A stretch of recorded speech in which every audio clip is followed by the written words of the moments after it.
पाकिस्तानी सरहद से हिंदुस्तान में तेंदुआ दाखिल हो गया, जिसका वीडियो वायरल हो गया।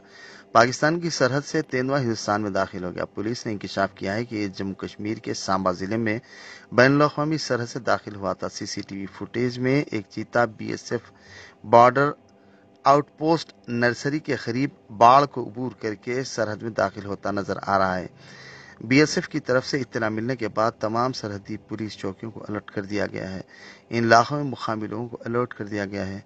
अहदेदारों ने कहा कि उन्होंने खास तौर पर रात के वक्त मुकामी अफराद से मोहतात रहने की अपील की है।